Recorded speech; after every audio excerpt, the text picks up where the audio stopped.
Well, hello again, my YouTube friends, and here we are for a second video in a row. That must be the first time in my YouTube life that I do that. But you know, as always, nothing is really prepared. I decided to make some custom high-end knife sale, and just at the end of the video, I decided to make more of a custom mid-tech, whatever. And along the way, I realized that I still have some custom. This one should have been in the previous video, so you see it's totally erratic, as you can expect from me. Yeah, this one should have been in the custom video for sure. Alan Elischewitz Mini Saboteur. But I forgot it, as I did forgot this one from Enrique Peña, a slip joint that I absolutely adore, but I need to sell because I don't know how to carry this thing. I'll be honest with you, I'm so used to have a clip that I tried everything. I tried in a small pocket, but it's gonna be slippery. I don't feel comfortable to put it in my pocket, in my jacket. I don't know how to carry this, and that's so unfortunate because this knife is just splendid. You know what? Let's start by this one while we're at it. I showcase it open because with one hand I wouldn't know how to do to reopen it. So this is a splendid knife. You know, Enrique Peña is famous for his traditional knives. Now he does some folders. I made a video about him. The quality of this maker is absolutely phenomenal. Phenomenal. Everything is really, really well done. This one has been done, I think he did only 2 of them with this beautiful Damascus, and especially this copper with this patina. As you can see, I'm going to try to focus a little bit on this one because the patina here is just spectacular. And of course it will evolve in time while you carry it. So that handle in copper is just splendid, splendid, splendid. And you have the bead here also, which is in copper, of course. Very, very nice. Look at this beautiful Damascus. You know what? When we focus, it's even better. So yeah, I don't know how to carry it. So it has a kind of security when you close it. So look at it for the last time because I won't reopen it during this video. So you just, you know, it's really secured. You close it, boom, like that. It has a half a security, and then after that, boom. Centering is perfect. Everything is perfect on this one. I wanted to try this one because I know that I'm not a sleepy guy. I tried it. It's one of the best probably I've ever seen, but a knife that I cannot carry. I have a hard time keeping it, so this one's gonna be for sale or trade. And while we were at the custom, let's finish with this one. Actually, we had another one, but you know what? Let's finish with this one. This one, I already posted it for sale and made a video about this.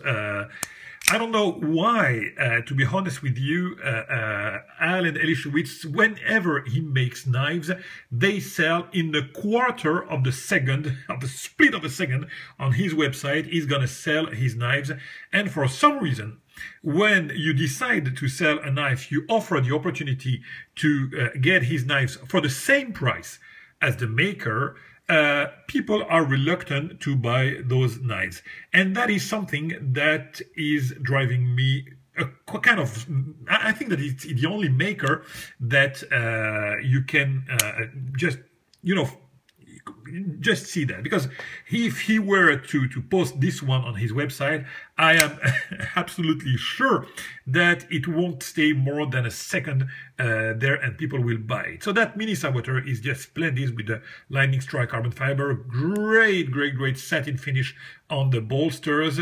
Really, really nice work on that. The skull insert here is just splendid. Very nice piece of Lightning Strike, actually. A lot of wire. They're not missing. They're there. The grind of the Mini Saboteur is just splendid with all the hollow grind. Main bevel hollow grind, first edge, first bevel hollow grind, the swedge hollow grind. A great, great, great knife, and very, very nice ergos. Yeah, again, if you're interested, this one is for either sale or trade.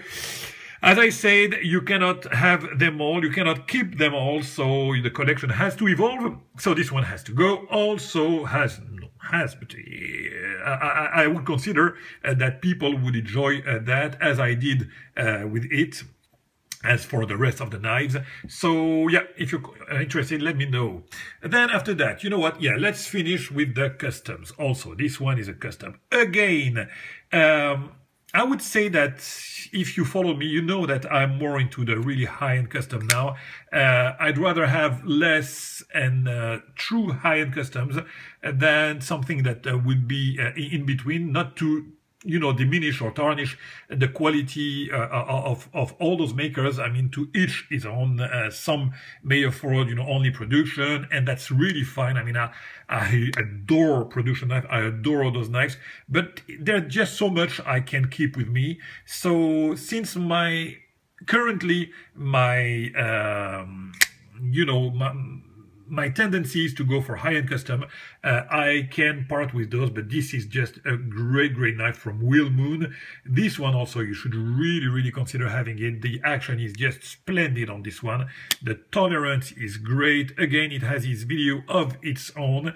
I can highly recommend this one. Will really evolve pretty well in his build, and this one I have nothing really to say except that here there is a small edge, on the log bar, but nothing crazy. You can disengage it like that. The blade ratio, as always, it's not the best. I mean, you could use the space to make a bigger blade, but those are really details. When it's open, it's really nice, and I absolutely love the fact that it's a concealed blade. It's really neat, and look at the tolerance here.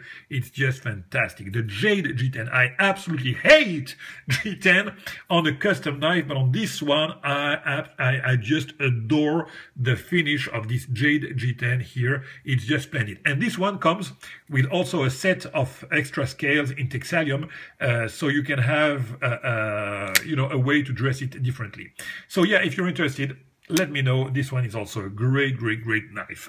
Then we will go to the, I was going to say mid-tech. It's not a mid-tech, but it's a prowess from ZT to make those kind of knives. This is the 888, as you know. Also, this one has its own video. I can recommend you to show the video. The knife is pristine. As you know, they didn't make a lot of them. This one is a really early number. It has the number 42, as you can see. It has the composite blade, as you know. So the core here is a kind of Sandvik, I don't remember exactly, and around that you have the S110V. So that's really a prowess to do that. This composite blade, look at that. It has here the shape of the knife, of the blade. I love the groove here. This knife, oh man, for those of you who are interested, you absolutely know about the 888. You know how rare it is to find them.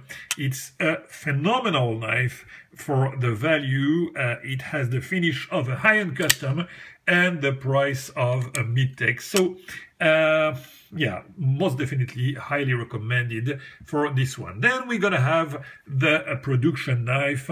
This one, I love this one so much. But again, this is something that I don't carry. For a suburban guy like me, carrying those fixed blades is kind of hard, if I don't go to camping or whatever, and that doesn't happen quite often these days. So yeah, someone may really use this knife. Just a fantastic collaboration between Boker and Mr. Voxness. Just a great knife. The Primate, check my video about this one. I just love this little sucker. Look at the thickness here, 7 millimeters. That's just fantastic. So what do we have here also? Yeah, another Boker. This one also, I like to deploy my blades with one hand. This one, he's here. I mean, I can do it, look at that. I mean, it's so smooth that you can, and don't get me wrong, the detent is really nice, but it's really smooth, so you can operate it like that with one hand, of course. But I like to flick my knives open, and I have this one for such a long time.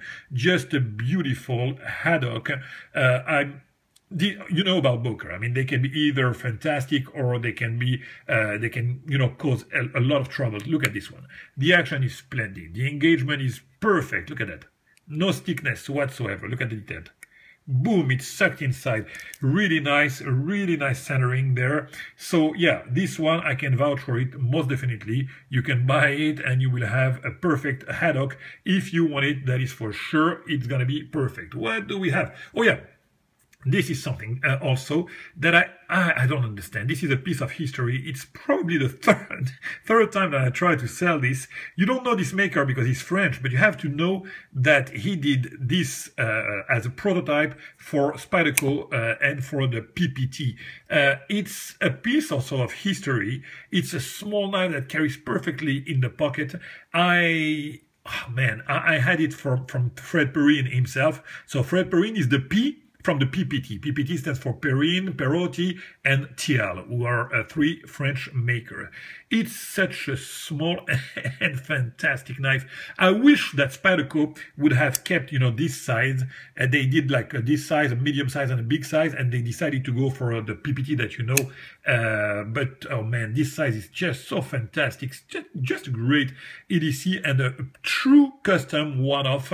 You will never find another one like this one, and you can be a proud owner of a piece of Spyderco history here. So here is for the PPT. Oh, and last but not least, we have here my SOG. This one, those are not expensive, but such a great value for the money. So that's the Tomcat 3. I wish that some custom may have those the grind that you have on the SOG. Look at the recurve of the edge here and the curve. The belly is great. The blade shape is just phenomenal. And we have here VG10, which is a great steel. I absolutely love this Bowie blade shape. As I previously stated in other videos, SOG, when they make their knives in Japan, they're, I would say, a high-end production. That's gonna be the closest thing to high-end mid-tech or even custom in some way. The grind on this one is irreproachable, as is the one from the Fat Cat, as is the one from I don't know, the Vulcan, whatever. They do such a fantastic job on the grind that is just blowing my mind. This has no clip also, so again, with it comes with the sheath, of course, but I don't know how to carry that.